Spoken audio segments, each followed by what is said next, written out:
Ағайын бауырлар, енді сіздерде осы видеодан кейін өздеріңізге керемет көліктерді алуға шабыттарыңыз оянып жатыр. Мен білемін, бірақ жүректеріңізде қанша дегенмен кішкене сенімсіздік, сонау үлкен ақшаны қарапайым Корея мемлекетінде қазақтарға берсек қалай болады, қанша уақытта келеді, договор деген қалай болады деген сияқты нәрселерге ойларыңызды бірақ тақтап келу мүмкін.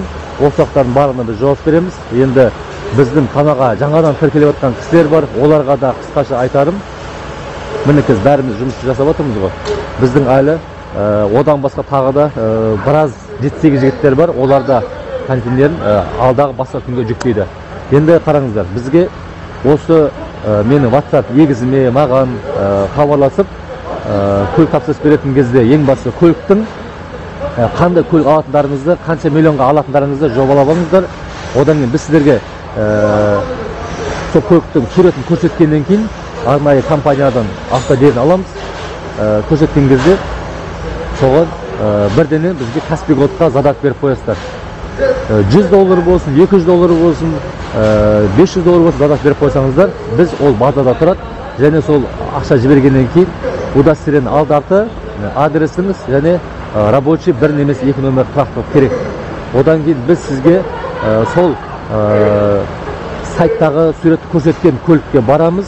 Егер ол көлік ұнаса, бірденен біз сізге осы көлікті алсаңыз болады деп бірденен сізге айтамыз. Ал егер ол көлік біздің ойымыздан шықпаса, өзіңіздің де көңіліңізден шықпаса, онда басқа көлікті іздеуге тура келеді.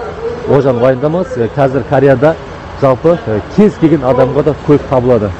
Арнайы талшынамермен тексеріп, қай жері боялған, боялмаған, арнайы көліктің ішіндегі историясы болады. Сол историясында көлік қай жақтан ұрылған, ұрылмаған барлық қағаздарды сізге жібереміз. Ожан уайымдамаңыздар. Ал енді одан кейінгі жұмыс қалай жүреді? Біз договор жасап береміз. Сол договор бойынша көліктің бағасы основной, одан автодилердің бағасы, доставканың бағасы қосылады. Доставканың бағасы қазір $3000 деп біз есептеп жатырмыз. Себебі Қазақстанға кететін көліктің, контейнердің тез бару жолын таптық. Сол себепті негізі $2,5 болған, бірақ кейбір полиция, кейбір көліктерге бір контейнер 3 көлік сәтін болғандықтан $3300, кейбір көліктер $3000, кейбір көліктер $2600, $2500 кетеді. Енді о жағынан біз таза айтамыз. Одан кейінгі көлікті алып кеп, станкеге әкеп қойғаннан кейін осылай жүктетін күнді арнап, мінекей осы жерге алып келеміз.